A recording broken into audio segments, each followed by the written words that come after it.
Cuối tuần em Hoàng Nghiệp lại lên sóng một tác phẩm, một bức tranh cảnh Vinh Quy bái tổ đường.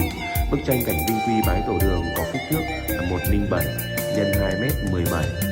chất liệu gỗ vụn và được khảm ốc đỏ nhập khẩu Singapore, và được các nghệ nhân của tại cơ sở Hoàng Nghiệp đã chế tác nên một cái tác phẩm nghệ thuật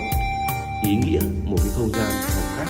Vinh Quy bái tổ đường, thể hiện cho những ai đâu xa quê hương cũng như làm ăn buôn bán nhớ về bái tổ gia tiên, rất là ý nghĩa. Mà lại bức tranh thì được các nghệ nhân đã tạo tác lên trên nền chất liệu gỗ vụn, nên màu xanh đỏ bảy sắc cầu vồng lấp lánh, cho nên một không gian phong cách phòng thờ rất là sang trọng và giá trị mãi mãi. Bức tranh Hoàng Nghiệp đang chào bán với giá là 32.500.000, bao ship toàn quốc cho quý khách hàng. Quý khách hàng nhanh tay liên hệ qua số hotline, kết nối số Zalo